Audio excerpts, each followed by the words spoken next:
Bonjour, je suis Yves Roland Djedje, chargé de communication de la légende Didier Arafat. À la base, moi j'étais un grand fan de Didier Arafat. C'est un artiste qui s'appelle Oudi Premier qui m'a présenté à Didier Arafat et c'est là que tout est parti. Samedi, on avait notre concert. C'était l'épisode 2 du Moto Moto Tour qu'on avait lancé.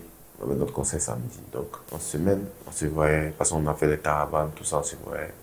Arafat, tout le monde se parlait tout le temps. Samedi, on a fini le concert aux environs de 3 heures et quelques.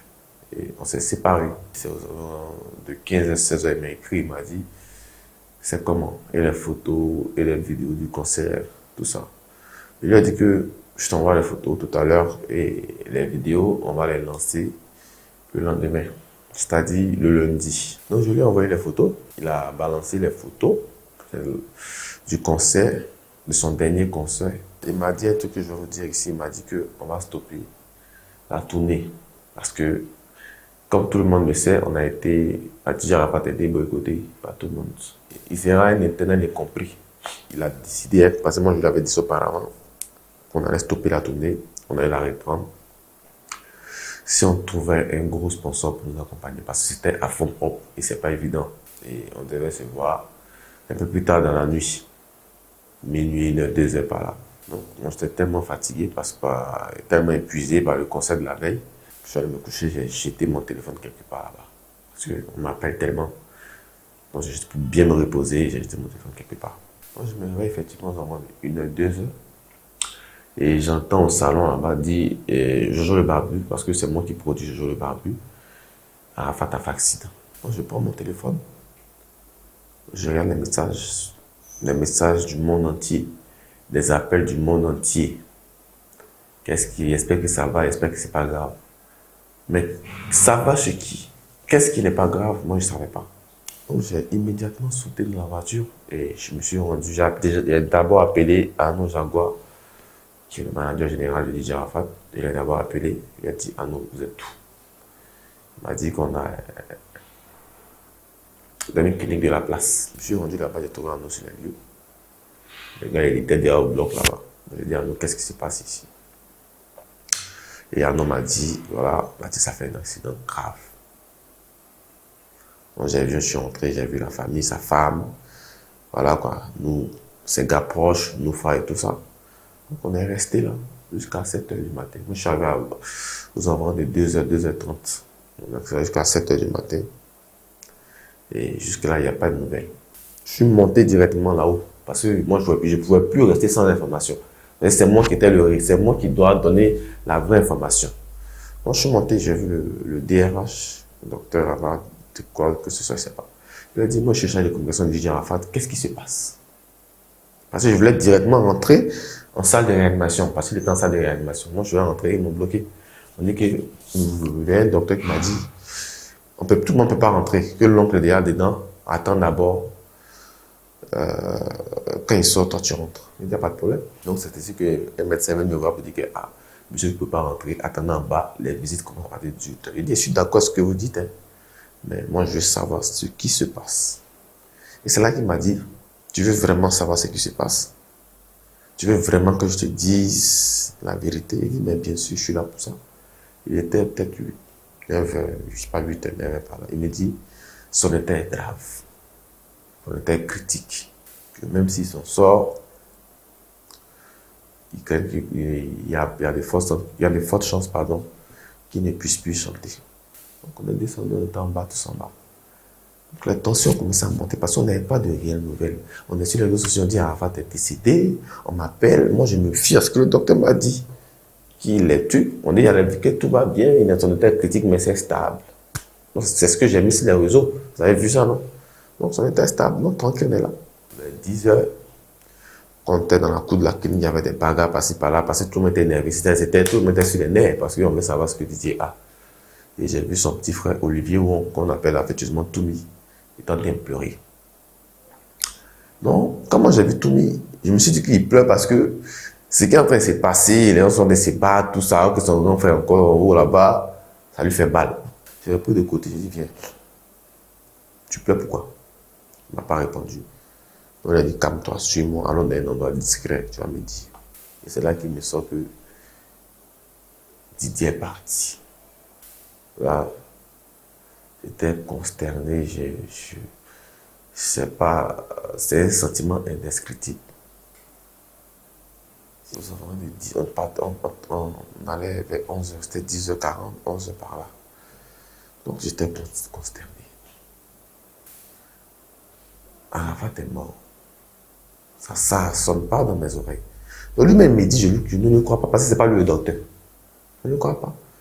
Et ça commence à prendre de l'ampleur. Je prends un autre jaguar du côté, je dis, viens. Tout me dit, Arafat est mort. Il me dit, oui, oui. Arafat est mort depuis 8h du matin, 8h10 du matin. Parce que comme c'est une icône, je ne peux pas dire ça comme ça. Donc le gars, il avait peur. Il s'est dit que comme c'est mon chef de communication, nous les communicateurs, on n'entend pas. Mais c'est que ça, Arafat, c'était plus que mon collaborateur, c'était plus fort que ça. Donc, un homme m'a dit, et j'ai commencé à croire que le meilleur de sa génération est parti. On ne croyait pas. On ne croyait pas. Donc, on était dehors. Ça commençait à pleurer. Il y a des gens comme ça, parce qu'il y avait des milliers de fans, comme vous pouvez vous l'imaginer. Hein. On commençait à pleurer. Il y a quelqu'un, un fan qui sort là-bas. Il n'est pas mort. Vous savez, quand vous tenez à quelqu'un, vous voulez forcément vous accrocher à quelque chose. Donc quand on me dit il n'est pas mort, donc du coup la foule a commencé à crier, wow, Arafat n'est pas mort. Et ça a commencé à prendre de l'ampleur, ça prend de l'ampleur. Donc, bon, il y a une dame que j'appelle maman Jessica, pour qui je travaille aussi. Elle est venue. Non, moi je dis, moi je rentre là-bas. On dit Arafat n'est pas mort. Lui, il a eu l'information où? Moi je vais voir le monsieur. Il dit docteur. Parce que jusque-là, il ne m'a pas dit qu'Arafat est décédé. Il dit docteur. Jusqu'à actuellement, c'est moi le plus calme ici. Dites-moi ce que Arafat a. Et vous allez voir la suite. Il titube. Il me répond pas concrètement. Donc, quand il a commencé à faire ça, je vous jure qu'il a commencé à avoir de l'espoir. Parce que si quelqu'un est mort, ça a déjà pris. Tu me dis qu'il est décédé tranquillement. Mais tu me dis, il dit, viens avec moi. Non, je vous jure que là, moi, il n'en est pas mort encore. Moi, je monte avec celle que j'appelle maman Jessica. On est en train de prendre les escaliers. Et les fans envahissent la clinique. Et ils veulent Daeshi. Parce que leur on dit l'artiste n'est pas mort. Donc ils vont monter jusque dans la chambre du gars pour aller le voir. Daeshi. Donc, du coup, il nous a tiré rapidement avec ma maman Jessica pour nous faire monter dans l'ascenseur. Parce que dans la clinique, il y a un point où les gens n'ont pas accès. Donc on est arrivé là-bas, je lui ai dit, Arafat est mort ou pas? Il me dit, Arafat est décédé. Arafat est décédé depuis 8h10 du matin, d'après les dits de ce monsieur. Voilà, qu'il est arrivé ici dans un état critique. Ils n'ont même pas pu l'opérer. Donc c'est un peu ça. C'est lui qui m'a dit que voilà, c'est ça.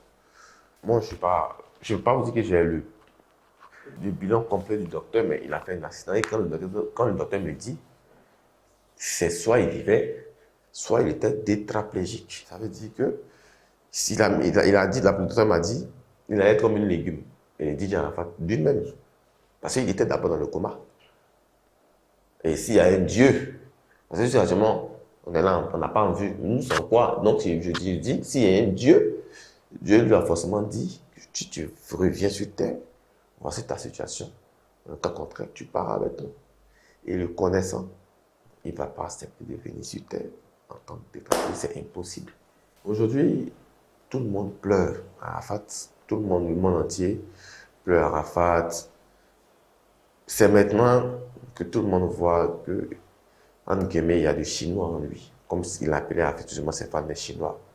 Mais moi, je tiens à dire, ce que je ne parle pas de l'anecdote, je tiens à dire que moi, Arafat, ça a été un honneur de travailler aux côtés de cette légende. Parce que ce que les gens voient aujourd'hui, après sa maman, je l'ai vu ça, je l'ai compris depuis 2007-2008. Arafat, c'est un artiste pas comme les autres. Arafat, il est extraordinairement fort. Moi, j'ai eu la chance d'être avec lui au studio. Il est extraordinairement fort. Et tous les arrangeurs avec qui il a bossé ne vous diront pas le contraire.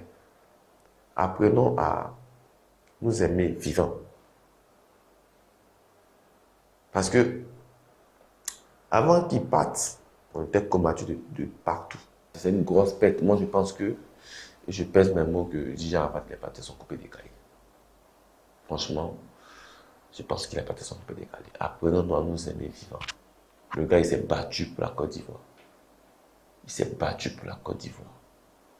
Il a amené la Côte d'Ivoire très, très, très loin. Il a propulsé le coupé décalé où personne ne pensait que le coupé décalé pouvait aller. Quand aujourd'hui vous voyez les chaînes comme BBC, CNN, TV5 Monde, France 24, tout le monde entier parler d'Arafat, qu'est-ce que je peux dire d'autre? C'est pas aujourd'hui que vous allez comprendre qu'Arafat c'est une légende. Arafat, il y a longtemps, il est ce qu'il est. Il y a longtemps, il est ce qu'il est. Et vous allez vous en rendre compte encore à ces funérailles.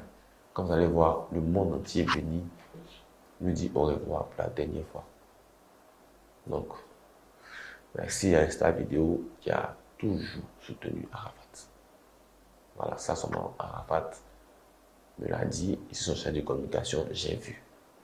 Malheureusement, on devait faire une interview, ce qui n'a pas pu se faire. Il y a eu beaucoup de choses. Parce que quand quelqu'un n'est pas tranquille dans sa tête, quand il est combattu, pour s'asseoir devant une caméra pour parler, c'est compliqué. Arafat a été combattu. Les gens voulaient le descendre. Personne ne pourra prendre sa place. Personne. On apprécie malheureusement le vrai bonheur quand on le paie. Et ce thème-là, ça a son sens même en Afrique. Donc, merci beaucoup. Merci.